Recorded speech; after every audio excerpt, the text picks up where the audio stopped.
इस व्रत कथा के बिना अधूरा है हरतालिका व्रत। यहाँ पढ़े संपूर्ण पौराणिक व्रत कथा।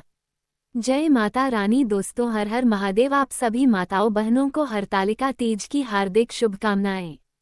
हरतालिका तीज का व्रत हर साल भाद्रपद मास की शुक्ल पक्ष की तृतीया तिथि के दिन रखा जाता है। आइए जानते हैं व्रत कथा। हरतालिका तीज पर शिव पार्वती जी की पूजा करने के साथ अवश्य सुने ये व्रत कथा। हिंदू धर्म में हरतालिका तीज का विशेष महत्व है। यह व्रत सुहागिन महिलाएं पति की लंबी उम्र, अच्छे स्वास्थ्य और सुखी वैवाहिक जीवन के लिए रखती हैं।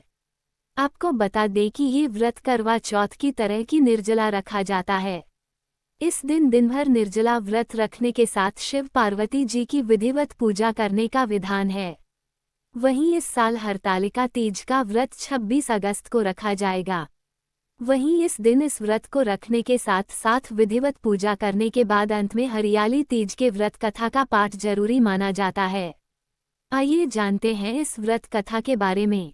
हरतालिका तीज व्रत कथा। पौराणिक मान्यता के अनुसार कैलाश पर्वत में भगवान शिव माता पार्वती के साथ नंदी और अपने गणों के साथ बैठे हुए थे। इस अवसर में मां पार्वती ने शिव जी से पूछा कि हे महेश्वर, मैंने वह कौन सा पुण्य किया था जिसके कारण आप मुझे पति के रूप में मिले। आप तो अंतर्यामी है, तो आप मुझे अवश्य इस बात को बताएं। इस बात को सुनकर शंकर जी कहते हैं कि हे देवी, आपने तो अति उत्तम पुण्य का संग्रह किया था जिससे आपको मैं प्राप्त हुआ था।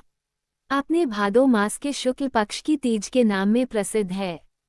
शिव जी ने कहा, हे गौरी, पर्वतराज हिमालय पर स्थित गंगा के तट पर तुमने अपनी बाल्यावस्था में 12 वर्षों तक अधोमुखी होकर घोर तप किया था। इतनी अवधि तुमने अन्न न खाकर पेड़ों के सूखे पत्ते चबाकर व्यतीत किए। माघ की विकराल शीतलता में तुमने निरंतर जल में प्रवेश करके तप किया। वैशाख की जला देने वाली गर्मी में तुमने पंचाग्नि से शरीर को तपाया। श्रावण की मूसलाधार वर्षा में खुले आसमान के नीचे बिना अन्न जल ग्रहण किए समय व्यतीत किया। तुम्हारे पिता तुम्हारी कष्ट साध्य तपस्या को देखकर बड़े दुखी होते थे। तब एक दिन तुम्हारी तपस्या को देखकर नारद जी तुम्हारे घर पधारे। तुम्हारे पिता ने हृदय से अतिथि सत्कार करके उनके आने का कारण पूछा। नारद जी ने कहा, गिरिराज, मैं भगवान विष्णु के भेजने पर यहाँ उपस्थित हुआ हूँ। आपकी कन्या ने बड़ा कठोर तप किया है।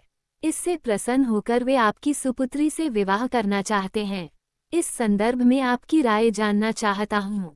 नारद जी की बात सुनकर गिरिराज गदगद हो उठे। उनके तो जैसे सारे क्लेश ही दूर हो गए। प्रसन्न होकर वे बोले, श्रीमान, यदि स्वयं विष्णु मेरी कन्या का वरण करना चाहते हैं तो भला मुझे क्या आपत्ति हो सकती है। वे तो साक्षात ब्रह्म हैं। हे महर्षि, ये तो हर पिता की इच्छा होती है कि उसकी पुत्री सुख संपदा से युक्त पति के घर की लक्ष्मी बने। पिता की सार्थकता इसी में है कि पति के घर जाकर उसकी पुत्री पिता के घर से अधिक सुखी रहे। तुम्हारे पिता की स्वीकृति पाकर नारद जी विष्णु के पास गए और उनसे तुम्हारे ब्याह के निश्चित होने का समाचार सुनाया। मगर इस विवाह संबंध की बात जब तुम्हारे कान में पड़ी तो तुम्हारे दुख का ठिकाना न रहा। तुम्हारी एक सखी ने तुम्हारी इस मानसिक दशा को समझ लिया और उसने तुमसे उस विक्षिप्तता का कारण जानना चाहा। तब तुमने बताया, मैंने सच्चे हृदय से भगवान शिव शंकर का वरण किया है, किंतु मेरे पिता ने मेरा विवाह विष्णु जी से निश्चित कर दिया। मैं विचित्र धर्म संकट में हूँ। अब क्या करूँ? प्राण छोड़ देने के अतिरिक्त अब कोई भी उपाय शेष नहीं बचा है। तुम्हारी सखी बड़ी ही समझदार और सूझबूझ वाली थी। उसने कहा, सखी, प्राण त्यागने का इसमें कारण ही क्या है? संकट के मौके पर धैर्य से काम लेना चाहिए। नारी के जीवन की सार्थकता इसी में है कि पति रूप में हृदय से जिसे एक बार स्वीकार कर लिया, जीवन पर्यंत उसी से निर्वाह करें। सच्ची आस्था और एकनिष्ठा के समक्ष तो ईश्वर को भी समर्पण करना पड़ता है। मैं तुम्हें घनघोर जंगल में ले चलती हूँ, जो साधना स्थली भी हो और जहाँ तुम्हारे पिता तुम्हें खोज भी न पाएं। वहाँ तुम साधना में लीन हो जाना। मुझे विश्वास है कि ईश्वर अवश्य ही तुम्हारी सहायता करेंगे। तुमने ऐसा ही किया। तुम्हारे पिता तुम्हें घर पर न पाकर बड़े दुखी तथा चिंतित हुए। वे सोचने लगे कि तुम जाने कहाँ चली गई। मैं विष्णु जी से उसका विवाह करने का प्रण कर चुका हूँ। यदि भगवान विष्णु बारात लेकर आ गए और कन्या घर पर न हुई तो बड़ा अपमान होगा। मैं तो कहीं मुंह दिखाने के योग्य भी नहीं रहूंगा। यही सब सोचकर गिरिराज ने जोर शोर से तुम्हारी खोज शुरू करवा दी। इधर तुम्हारी खोज होती रही और उधर तुम अपनी सखी के साथ नदी के तट पर एक गुफा में मेरी आराधना में लीन थीं। भाद्रपद शुक्ल तृतीया को हस्त नक्षत्र था। उस दिन तुमने रेत के शिवलिंग का निर्माण करके व्रत किया। रात भर मेरी स्तुति के गीत गाकर जागी। तुम्हारी इस कष्ट साध्य तपस्या के प्रभाव से मेरा आसन डोलने लगा। मेरी समाधि टूट गई। मैं तुरंत तुम्हारे समक्ष जा पहुंचा और तुम्हारी तपस्या से प्रसन्न होकर तुमसे वर मांगने के लिए कहा। तब अपनी तपस्या के फलस्वरूप मुझे अपने समक्ष पाकर तुमने कहा, मैं हृदय से आपको पति के रूप में वरण कर चुकी हूँ। यदि आप सचमुच मेरी तपस्या से प्रसन्न होकर आप यहाँ पधारे हैं तो मुझे अपनी अर्धांगिनी के रूप में स्वीकार कर लीजिए। तब मैं तथास्तु कहकर कैलाश पर्वत पर लौट आया। प्रातः होते ही तुमने पूजा की समस्त सामग्री को नदी में प्रवाहित करके अपनी सहेली सहित व्रत का पालना किया। उसी समय अपने मित्र बंधु व दरबारियों सहित गिरिराज तुम्हें खोजते खोजते वहां आ पहुंचे और तुम्हारी इस कष्ट साध्य तपस्या का कारण तथा उद्देश्य पूछा। उस समय तुम्हारी दशा को देखकर गिरिराज अत्यधिक दुखी हुए और पीड़ा के कारण उनकी आंखों में आंसू उमड़ आए थे। तुमने उनके आंसू पोंछते हुए विनम्र स्वर में कहा, पिताजी, मैंने अपने जीवन का अधिकांश समय कठोर तपस्या में बिताया है।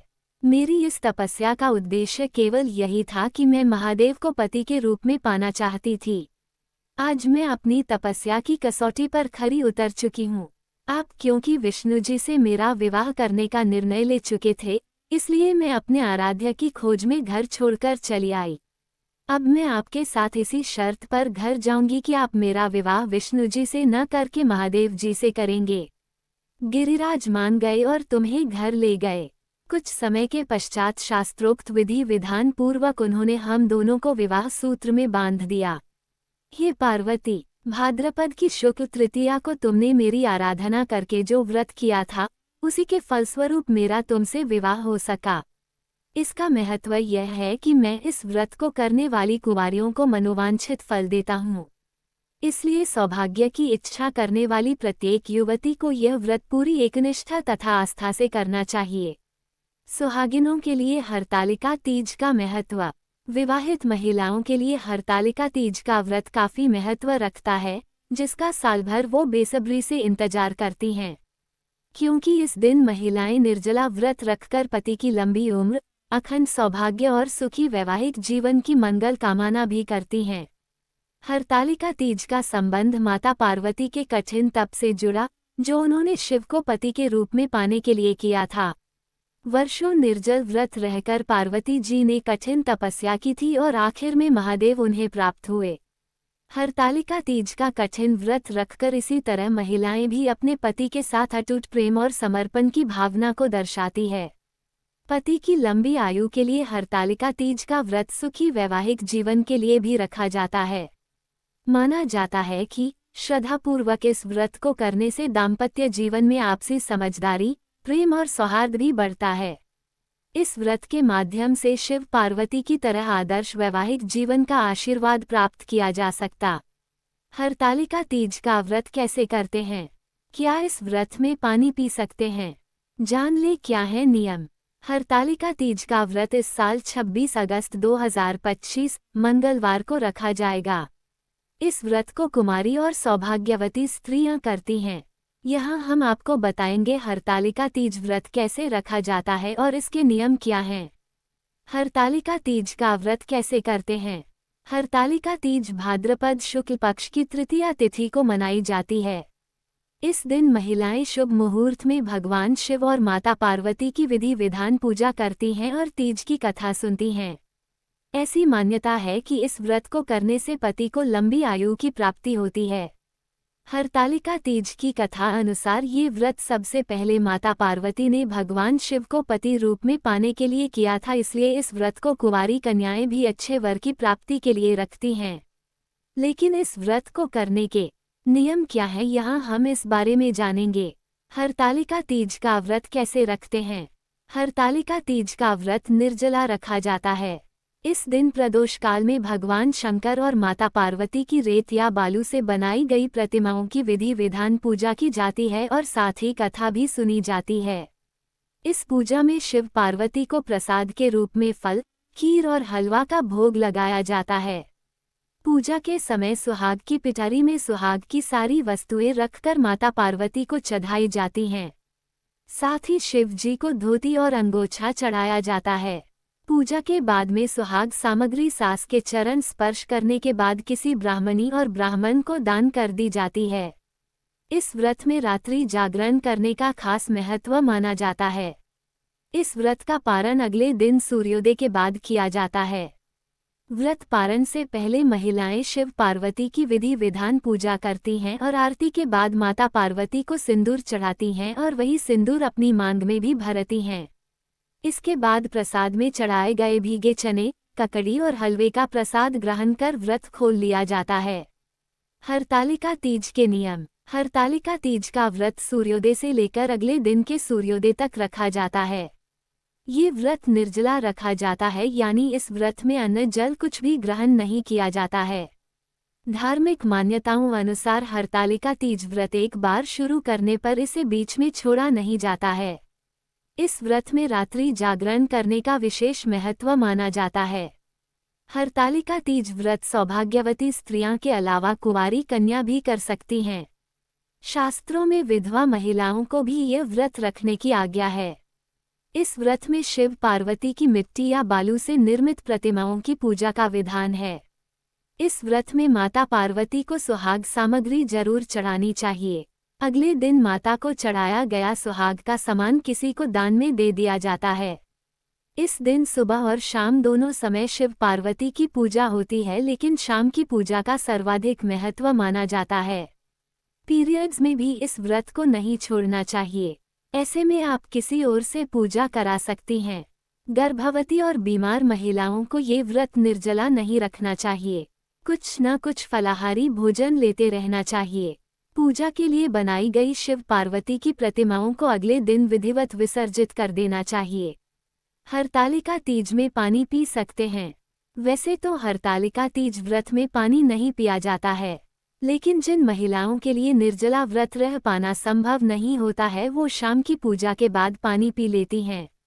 हरतालिका तीज व्रत में फलाहारी भोजन कर सकते हैं। जी नहीं, ये व्रत निर्जला रखा जाता है, अतः इस व्रत में अन्न और जल का सेवन वर्जित है। हाँ, अगर किसी कारण निर्जला व्रत रह पाना संभव नहीं है तो आप पानी पी सकती हैं। हरतालिका तीज व्रत में चाय कॉफ़ी पी सकते हैं। जी नहीं, इस व्रत में चाय कॉफ़ी तो क्या पानी पीने की भी मनाही होती है। लेकिन कुछ जगहों पर महिलाएं शाम की पूजा के बाद पानी के साथ साथ चाय कॉफ़ी भी ले लेती हैं। हरतालिका तीज व्रत में दिन में सो सकते हैं। हरतालिका तीज तो क्या किसी भी व्रत में दिन में सोने की मनाही होती है। कहते हैं जो महिला व्रत के दौरान दिन में सोती है तो उसे उस व्रत का पूर्ण फल प्राप्त नहीं हो पाता। हरतालिका तीज की पूजा के बाद व्रत खोल सकते हैं। वैसे तो हरतालिका तीज का व्रत अगले दिन सूर्योदय के बाद खोलने का विधान है, लेकिन कुछ महिलाएं शाम की पूजा के बाद अपना व्रत खोल लेती हैं। आपके यहाँ जैसी परंपरा है वैसे आप ये व्रत रख सकती हैं। दोस्तों, ये थी हरतालिका तीज की व्रत कथा और इस व्रत से जुड़ी संपूर्ण जानकारी जो हमने आपको दी। आपको हमारी दी गई जानकारी अच्छी लगी हो तो वीडियो को लाइक करें, चैनल को सब्सक्राइब करें, कमेंट में हर हर महादेव जरूर लिखें। हर हर महादेव।